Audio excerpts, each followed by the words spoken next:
Welcome to another edition of the Willie Bragg Show. How are you doing today? I'm just repositioning my background set there. And the curtains. There we go.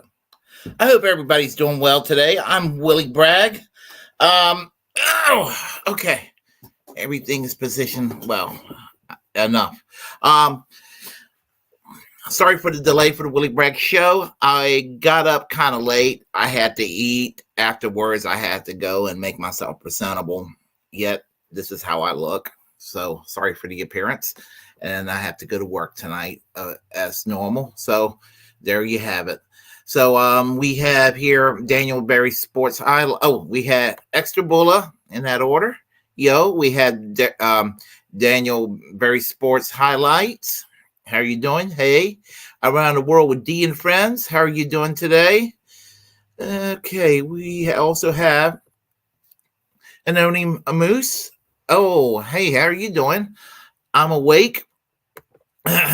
So I am here. Well, don't look shocked. After all, I'm English. Actually, I should be in the UK next year. I'll be in London for one whole day, and I will be in Scotland the majority of the time, and I will, on the way back to London, be perhaps visiting a friend on the way back before heading back to the USA. So there you have it. Let's see here. And Chuck's Intergalactic UFO Show. It's Willie. And so anyway, so everybody, I hope you are all doing well today. As I am, in spite of being a little tired, but I've been wanting to talk about let's see here. Before we get to the meat and potatoes, I saw something here interesting. Hey Moose, does BBC still show Monty Python? I'm always up for some Monty Python's Flying Circus. I always love it when they dress up as little old ladies. I'm just going to make up a name. I'm just going to make up a caricature of what they would do. Hello, love. Been doing a bit of shopping? No, just a bit of shopping. This morning I woke up, I fed the cat, I made myself a cup of tea, and I was so worn out. Well, that used to crack me up when they used to do that. So, anyway, I think they enjoy dressing up like that. But anyway, let me get to the meat and potatoes. I'm sorry. Let me get to the meat and potatoes of what we need to discuss. And it's just something that's kind of been on my mind. And, we spend so much time, wagging our fingers at the liberal left, at the shit libs and everything for failing us, for disappointing us continuously, and even people who are supposed to serve us, like the Squad and Bernie and all of these folks, seeing their shortcomings. We get so disillusioned that I'm at a point where it's need to kind of go back to fighting the actual right. And I don't mean in a tribalistic vote blue no matter who way. It just so happens that we're on the same side with them on these issues, but we're the real McCoy, whereas they're just vote blue no matter who. And that's basically what I am talking about. So, as I said, we criticize Democrats. Well, I'm going to sound like Jimmy Dore. We don't criticize Democrats because we support Republicans. We criticize Democrats because they support Republican policies. Albeit that they support maybe Republican policies in a softer packaging. But still, I've often said Bill and Hillary Clinton Reaganized the Democratic Party. And that bullshit is still with us. being stenching around the way he has stenched around since Bill and Hillary Clinton took over the Democratic Leadership Council, and then institutionally taking over the party like a cancer. And it seems irreversible to the point where you want to go and engage in independent political action. But here's the thing. In 1988, a certain radio talk show host came on to the national scene. And this certain talk show host that came into the national scene kind of changed the national conversation in this country. Not that the country was left of center. It was already very conservative, but he actually pushed the conversation to the right. And I'm talking about Rush Limbaugh on talk radio. He pretty much just took over talk radio, and he actually kind of birthed the movement of talk radio. He birthed the talk radio circuit. I mean, it was around prior to him, but I mean, like, it was like right-wing radio was around all over the place. All the unpleasant shit you hear on right-wing talk radio, you can hear on you can hear the talking points being inspired by Rush Limbaugh. And point being that these right-wing talking points change the conversation. I would argue in the same way that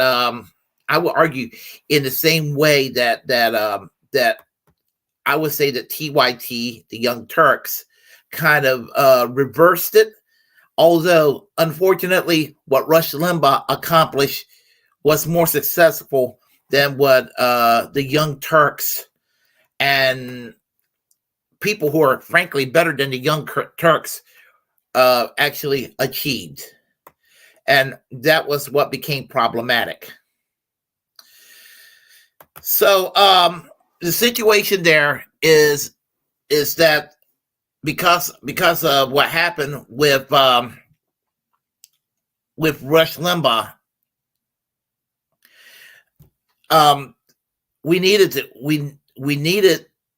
to combat the right-wing propaganda, and it was just seemingly impossible. And he pushed the Democratic Party to the right in a lot of ways too, in many ways. I mean, he turned Bill Clinton into his little bitch,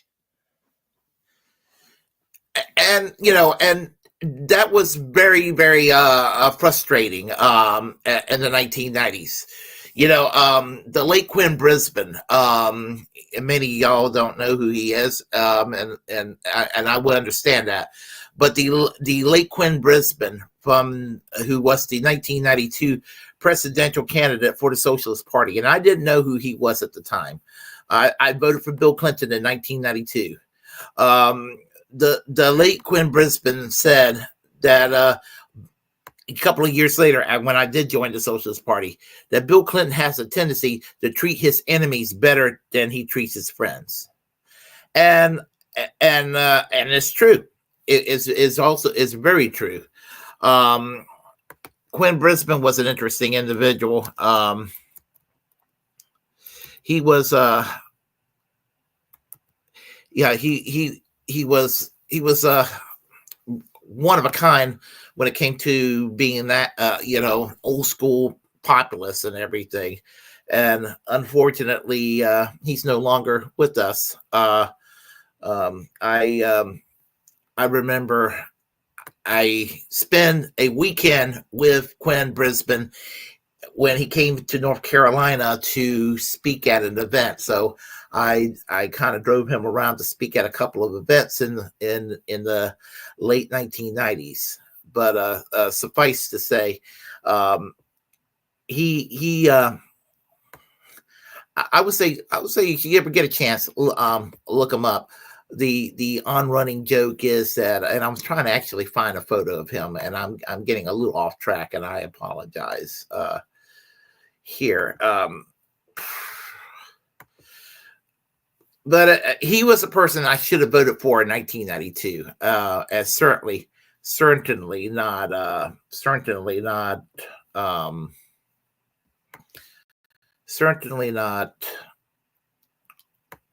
Bill Clinton, and certainly not George Herbert Walker Bush. Here we go. We can do that. So anyway, let me go ahead and do this here. And point of interest, he resided in Chicago. This is who I should have voted for in 1992. You should notice he looked like Colonel Sanders. That was kind of his thing right there. 1992 Socialist Party presidential candidate. Okay. So anyway, let me get right back to what we were discussing. All right. So anyway, Rush Limbaugh basically changed the conversation, unfortunately for the worse. So if Bill Clinton gets elected, and I was very happy when he got elected in 1992. I voted for him. He was not my first choice in the Democratic primary, but yeah, I voted for the son of a bitch. And I was a Jerry Brown supporter in 1992. But I voted for Bill Clinton on election day, and I celebrated. I worked on the Clinton Gore campaign. I ended up, I got drunk, and I was happy as a lark, and I was thinking the Reagan-Bush era is over. Hooray! Hooray! Only to realize in the year 2024 that we are experiencing the 11th term of the Ronald Reagan presidency. And so Bill Clinton, I was just thinking, okay, we got to have some labor legislation going on here. We're going to try to work on single payer health care. We called it national health insurance back in those days. We're going to do some of these things. Let's see what we're doing here. We got to do things to make the U.S. economy look like Sweden. We got to jumpstart the new FDR's New Deal, LBJ's old Great Society, minus the Vietnam War, of course. We got to do these things. We got to turn Bill Clinton's presidency into the George McGovern presidency that could have been, but didn't quite come into being. So we were sitting there waiting, and nothing was happening. In fact, the first 2 years, the Hillary Clinton's healthcare plan, which was not single payer healthcare, was not national health insurance, kept the private insurance companies in the system, kept the bureaucracy, kept a lot was wrong with it. Even that was defeated, and I was against it for that reason, by the way.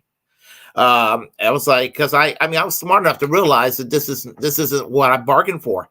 Because I was taking classes at the time at ECU, and knowing the difference between the various healthcare systems. Now, conservatives will tell me, "Oh no, this is socialized medicine. This is what they do over there in Europe. We don't want it here." I'm like, no, they don't. I was like what they do over there, they either have it like it is in the UK, National Health Service, or they do it like they do it over there in Canada with National Health Insurance.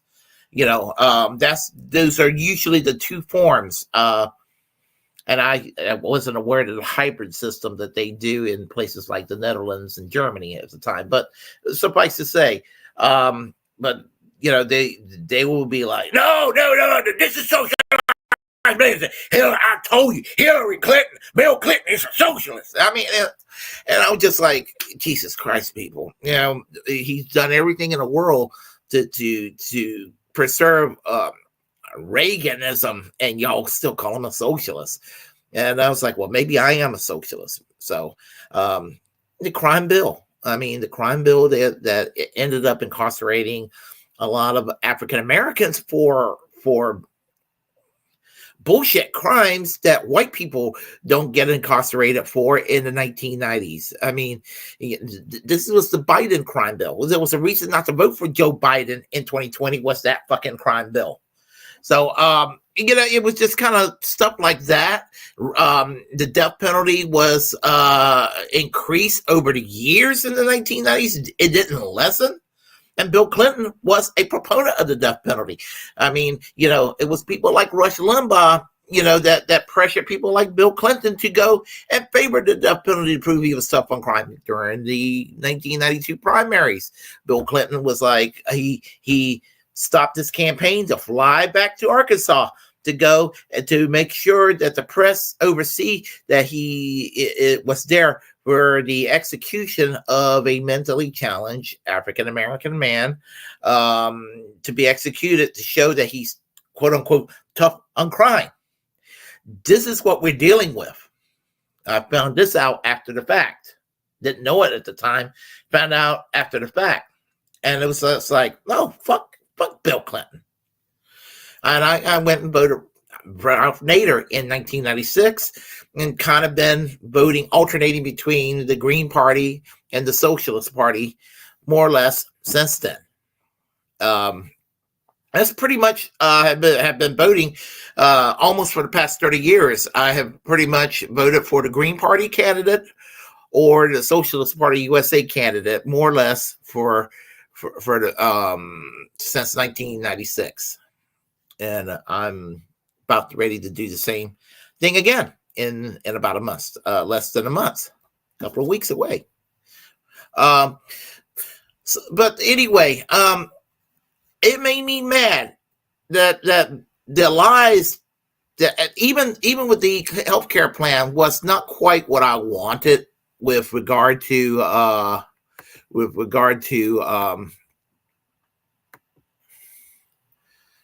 regarding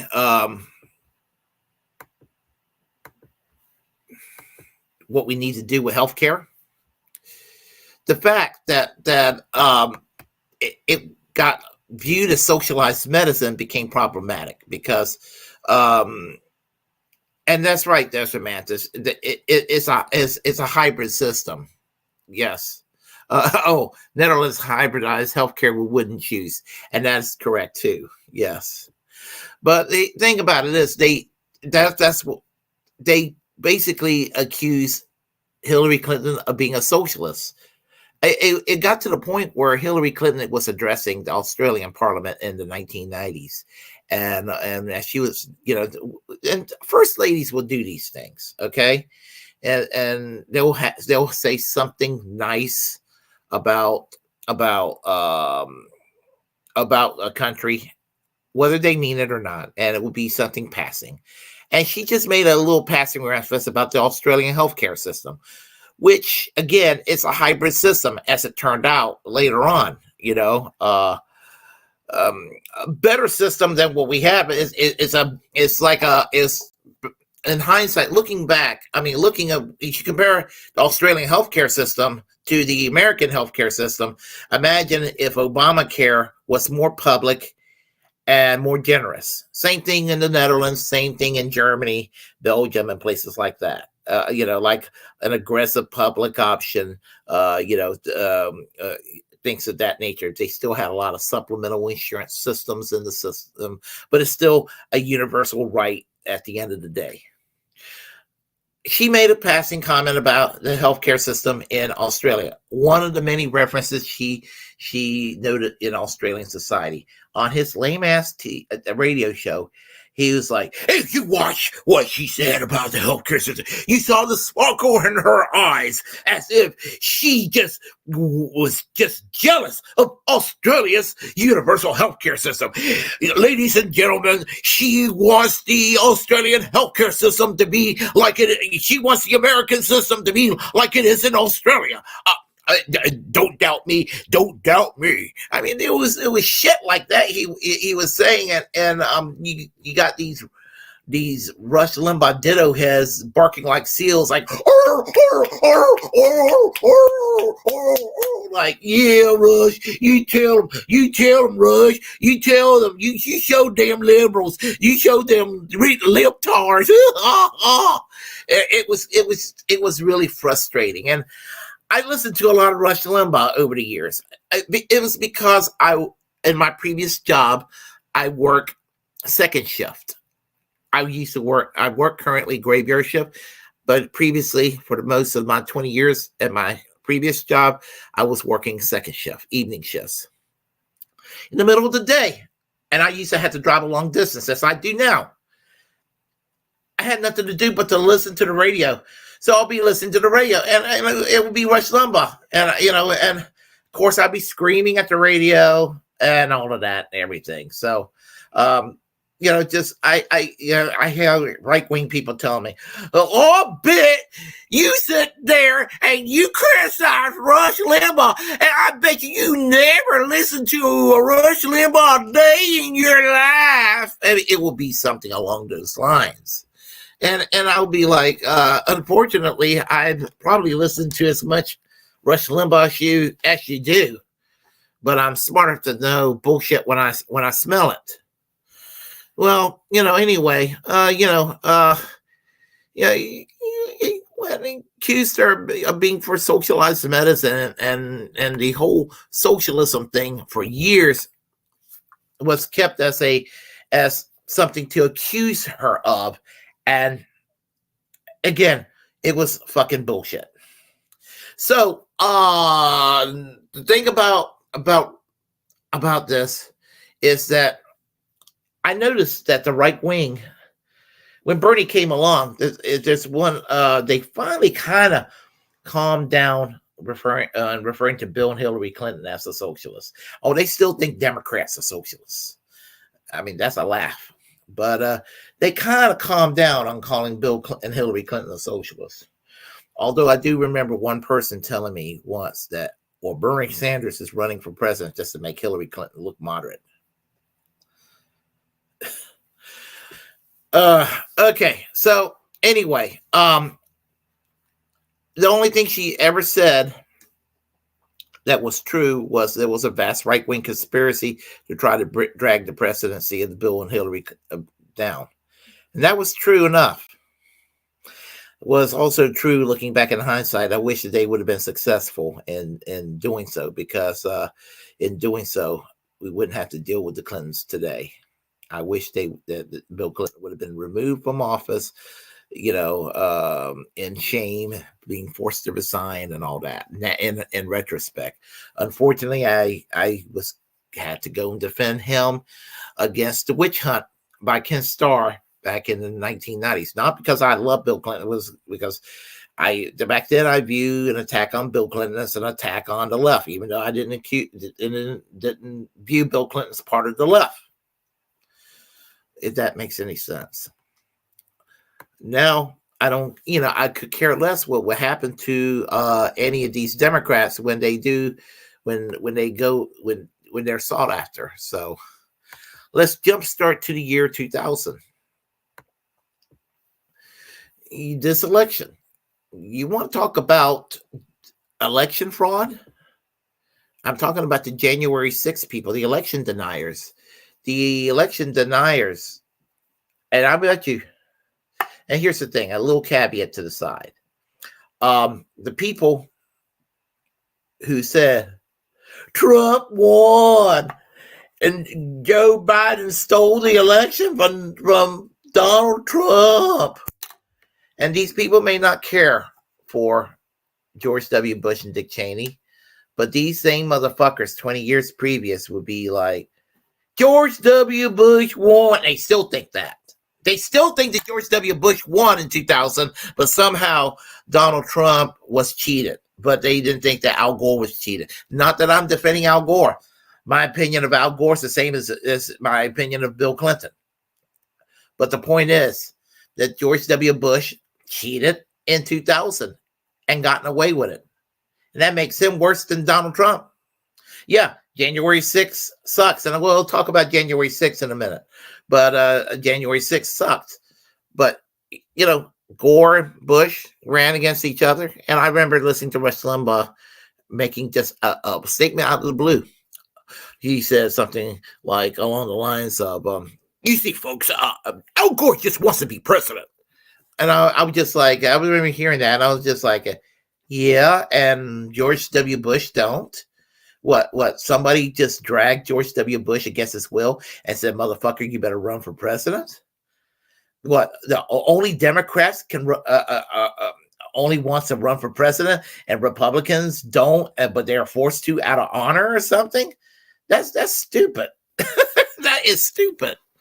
But and then in 2004, when Democrats were announcing their candidacy, he got mad. It's like, well, this candidate's running for president. How dare he? And this guy, Howard Dean is running. How dare he? I mean, he didn't say how dare him, but that was basically his reaction. It's like, how dare they run against George W. Bush? And Rush Limbaugh was a big defender of George W. Bush.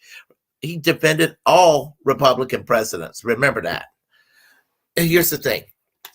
George W. Bush and Al Gore in Florida. Al Gore won Florida, and then all of a sudden it tipped in Bush's favor, and it had something to do with the Chads on the ballot down in Florida, and it was some bullshit going on there. And Kathleen Harris, who was the Secretary of State, who was a Republican, loyal to Governor Jeb Bush, who was the brother of George W. Bush, worked to make sure that about all this shit that was going on. And when they tried to stop any recounts from happening. It was taken to the Supreme Court, and a Reagan-Bush appointed court basically said, no, we're appointing George W. Bush as president. When I hear the shit lives did not recognize Donald Trump as president, and I hear the January 6th mob not recognizing Joe Biden as president, I have something to say to those two motherfuckers in those two camps. I did not recognize George W. Bush as my president during that time. I still don't recognize him to this day. And you know what? I'm correct, and the shit lives and the right-wing motherfuckers that succeeded Bush were wrong. So there we go. But here's the thing. Rush Limbaugh defended George W. Bush on every issue. Defended him on the tax cuts for the wealthy, standard for Republicans, I know. Defended him on the aftermath of 9/11. He claims that Democrats are going to be asking for authoritarian legislation when it was the Republicans that did it. We're talking about the Patriot Act. We're talking about the domestic spying. We're talking about the torture program at Guantanamo Bay. We're talking about all these things. We're talking about the war in Iraq with the weapons of mass destruction that were not there, or the non-existent relationship between Saddam Hussein and Osama bin Laden. That again, non-existent. But Rush Limbaugh fed that lie to the people, and basically said, "You opposed to war, and you opposed the invasion of Iraq. You are in solidarity with Saddam Hussein, and you are in solidarity with the terrorists." I mean, that was the kind of thing that he did back then. I mean, and again, you had back in 2002, 2003, 2004, the sheep right-wing followers, like, the same kind of, they had the same mindset as the shit lives today over the NATO proxy war in the Ukraine. They are barking like seals toward war. They did it back then, the right-wingers. And Iraq was a culture war issue. I have some friends that tell me that the Christian right were not classified as neocons, but they were. There were a different branch of neocons, but they were neocons on foreign policy. They opposed gay rights, but the TV evangelical ministers suck Benjamin Netanyahu's dick all the time. That they anything Israel do, especially if they torture or do anything that's genocidal, they go and say it's A-OK.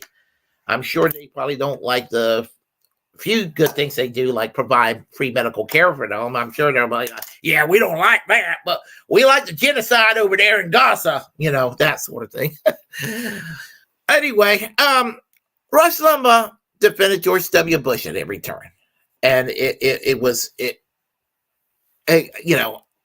have Dick Cheney endorse Kamala Harris and the liberals had this forgive and forget attitude toward Dick Cheney because they don't like Orange Man. Look, I would never vote for Donald Trump under any circumstances. And I fucking mean that. But the thing is, how many people, when you think about war, in terms of war, how many people did Donald Trump, how many countries did he invade compared to George W. Bush, in the terms of this quote unquote war on terrorism? And look, he's guilty of war crimes too.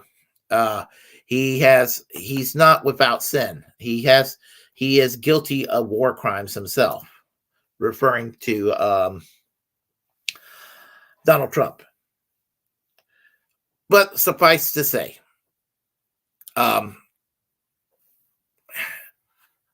defending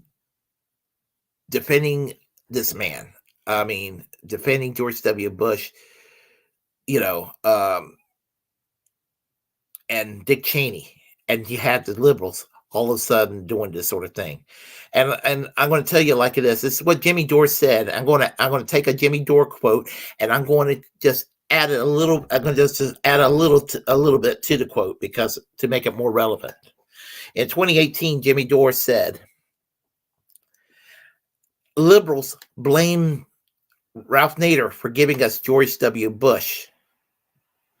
But now that the liberals love George W. Bush, they still hate Ralph Nader." He said that in 2018, and he was right. In 2024, the liberals love Dick Cheney, and they love Liz Cheney, and they love George W. Bush. These shit libs, these pink pussy hat wearing motherfuckers love George W. Bush, loves Dick Cheney, and loves Liz Cheney more than they do Ralph Nader or Bernie Sanders or Susan Sarandon. This is the kind of world we live in. This is why the Overton window is as far right in this country and is as fucked up as it is in this country. So anyway, again, we ended up with this war on terror. You know what I'm talking about, the Iraq invasion. Hold on a second here. The Iraq invasion, going into Afghanistan, going into Iraq, the torture program, the domestic spying, the bullshit that happened with Fox News, with talk radio, with TV evangelicals praising George W. Bush and Dick Cheney. And now liberals love these motherfuckers. Something is terribly wrong. Yes, Desert Mantis said, I just noticed it right here. The liberals also love John Bolton, one of the biggest son of a bitch alive today.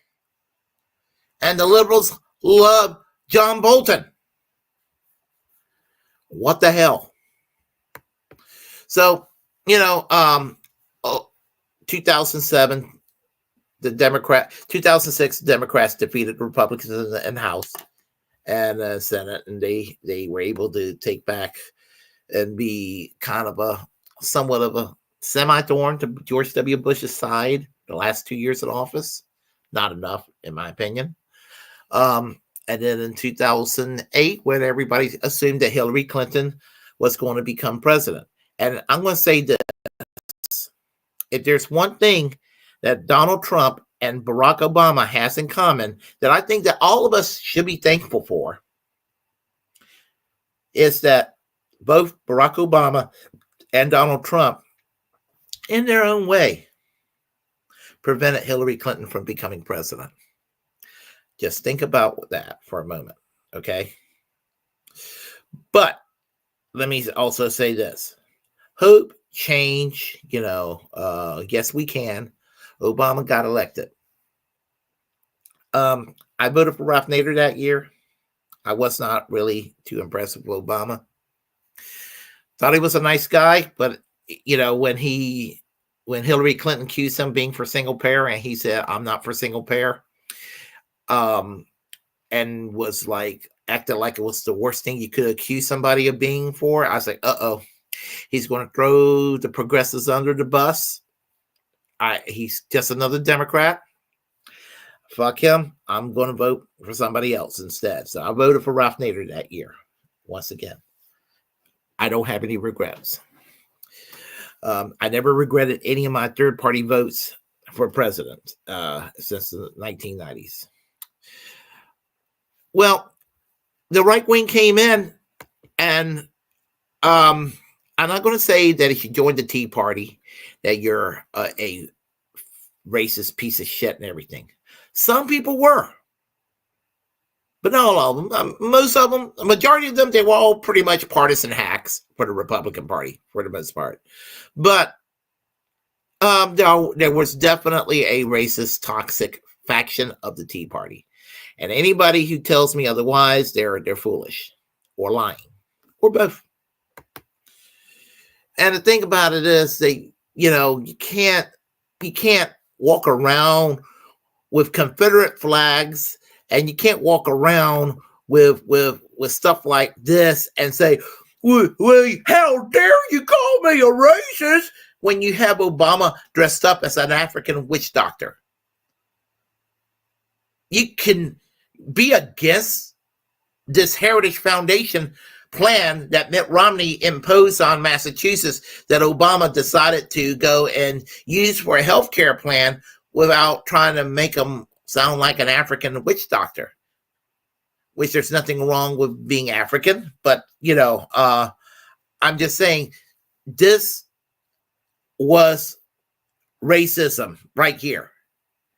And I'm not one to sit there and call somebody a racist for no reason. I'm not one to say, well, you disagree with this progressive piece of legislation, you're a racist. I don't do that. I only call people racist if they are being racist. I think if you embrace the birther conspiracy theory during the Obama years, you're a fucking racist. I think if you think that Obama was a secret Muslim, you're a racist. Now, if you think that Barack Obama is a secret tanky, I don't necessarily think that's racism, because you're going to think such a person is going to think all Democrats are tankies. They're going to think all Democrats are communists or what have you. So I'll give those right wingers a little bit of a free pass. Not that I agree with them that Obama's a tanky or a communist or a socialist or even a social democrat or even, dare I say, a liberal. But if you really think that they have hard left policies that you don't like, I give you a free pass if there's really no racism involved. Well, Rush Limbaugh certainly had his thing about Obama and the question of race a lot. He will make comments like, like this country race relations was good until Obama came along. And, the thing about it is, there was a lot of white people resentful that a black man became president at the end of the day. And no matter how you slice it or dice it, they didn't give him a chance. They just decided they're going to attack him from day one. And his policies weren't that different from George W. Bush, except he was pro-choice on abortion. He was moderately pro LGBTQ. I mean, that's pretty much it. I mean, he didn't really do anything to radically alter any course of action on anything. It was pretty much a continuation of, of the Bush-Cheney policies. There was a little more intersectionality in some policies. When they did drone strikes and things like that in the Middle East, it was done with a little more empathy, a little more political correctness, but it was still resulting with the same kind of carnage and damage that was caused by George W. Bush and Dick Cheney. And yes, again, Obama bailed out Wall Street. Some kind of fucking socialist that is, instead of running to Bernie Sanders saying, hey, what can we do about to create a healthcare system?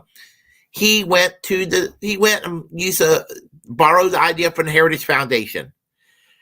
And people, the people were looking at the Heritage Foundation at one time said, well, that's good, free market approach to socialized medicine, until a centrist Black Democrat decided to say, hey, maybe the Heritage Foundation is correct. This is North Korea. This is China. This is Pol Pot killing fields coming to America. I mean, this is what happens. The hyperbole of these people on the right. And Rush Limbaugh was exacerbating this shit completely. So, and it just kept going on and on. So, and think about it is when it came to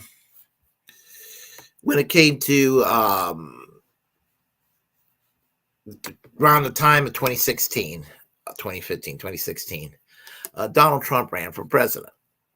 And so he ran for president, and I'm going to tell y'all about Donald Trump. Donald Trump, he was friends with Bill and Hillary Clinton.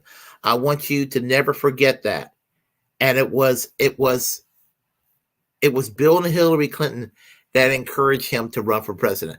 And it's not like they were in a smoke-filled room. They were not like in a smoke-filled room, like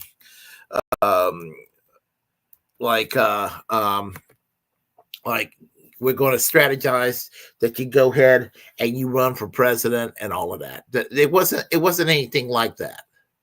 Not at all. But I think it happened probably in a form of a golf game. They were playing golf. Bill Clinton and Donald Trump were playing golf, and it was something like they were talking in scenarios. Hey, Donald, I was just thinking my wife Hillary, she's going to be running for president, and I was just thinking, I'm just thinking myself, if you were to run in the Republican primaries, that that would cause a lot of controversy, being like the media figure you are. And I was thinking it would really make it easier for my dear wife Hillary to win. I'm not saying you should do this, but if you were to do this and my wife wins, you think you're wealthy now, I can guarantee you'll be the richest man in the world by tens of billions of dollars before Hillary Clinton's first term is up. I think that's kind of what happened. And I think he planted the seed in Donald Trump's head, and Donald Trump just played along. But I think that kind of like Obama dipping his toes in the primaries in 2007, because I don't think that Obama thought he was going to get win the nomination in 2007. But I think that he dipped his toes into the primary, just like Obama did in 2007. And in 2007, 2008, Barack Obama was like, saw the popularity and the appeal. And he was like, oh, let's go for it. I think that's what happened with Donald Trump in 2016. He was just like, uh-oh, it looks like I can win this thing. Let's go for it. And that's what he did. And so, the shit libs went nuts, and they just went crazy, and they went, and then they lost their shit, and they put on a pink pussy hat on, and they were obnoxious. Now, fast forward how obnoxious they were. You think that was obnoxious what they did? I thought that was pretty damn obnoxious. But what was even more obnoxious than that was this. When Biden won, January 6th. And you know what I think of when I see the Stop the Steal rally? I think of the Turner Diaries. I think of the Day of the Rope, and it was almost that situation there. I'm not saying that's what everybody was up to at that rally, but it was kind of, the theme was there. It was an adjacent theme to that. Rush Limbaugh was claiming that this is before Rush Limbaugh died. He was claiming to the day he died that the people that stormed the U.S. Capitol were not decent, hard-working American conservatives. They were Black Lives Matter and Antifa people dressed up as Trump supporters to make them all look bad. Well, Rush, I'm a Christian, so I can sit there and look down in hell and say, Rush Limbaugh, burning down there in hell. Listen, these motherfuckers that did the January 6th don't need any help in looking bad. They look bad on their own. Okay, so there you have it. They look bad on their own. They don't need any fucking help. And so, you got a situation there with that they're going around and with this conspiracy theory that Nancy Pelosi called up Antifa and called up Black Lives Matter to go and try to make Donald Trump look bad, try to make the Stop the Steal rally people look bad, to make the MAGA look bad. Again, they don't need any help. They're doing a good job looking bad about themselves. They don't need any help. They don't need any assistance at all. Now, I remember when it happened, I worked graveyard shift. My parents were visiting, and they woke me up because they were mom and dad cooked dinner that evening, and it woke me up. I was getting up, and my dad's like, do you see what happened on the news? So I looked over there in the news, and I saw, and I realized it was January 6th insurrection. Well, there was an insurrection going on. And I was like, you're kidding me. And I busted out laughing like you wouldn't believe. And my dad looked at me. My dad's conservative. My dad looked at me. He said, you think this is funny? I said, absolutely, it's hilarious. I said to my dad, absolutely. Oh, am I muted? Did I mute? Let's see, you're muted. You're muted. How did I mute myself? I'm sorry. Am I still muted? If I am, let me know. Let me know if I am still muted. Okay. All right. Let me know if I'm still muted, and I'll try to investigate that. No audio on my end. Anyone else? Oh, okay. Okay. Oh, okay. It sounds like according to Chuck, not you're not muted. Okay. All right. Sorry about that, Desert Mantis. But anyway, getting back to what I was saying regarding what was I saying?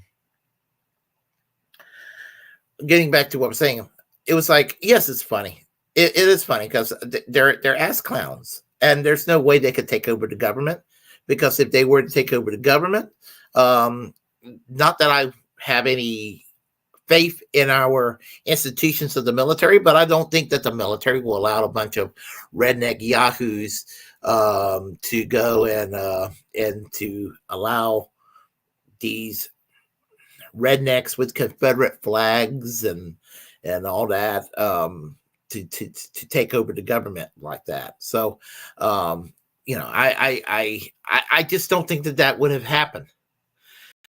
Um, you know, um, it was funny. I mean, it's mildly concerning, but it was more comical than anything else because it was just so cartoonish, you know.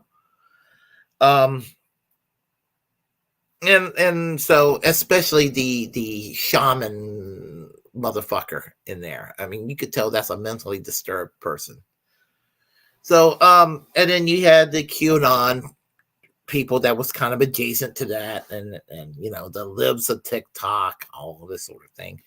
And that's kind of after Rush Limbaugh's death that you really saw that, going on. But prior to that, you even had Rush Limbaugh, talking about things like the Charlottesville 2017 rally, and acting like these were leftists.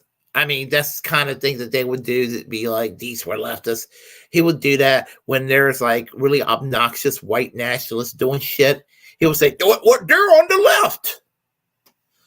And I'm like, by what stretch of the imagination, with a group calling themselves Unite the Right, are being on the left, But it suffice to say, Rush Limbaugh was spread a lot of this bullshit, and people just sat there and believed some of this stuff. And he's just like the easiest person in the world to refute. And unfortunately, he changed a lot of minds for the worse.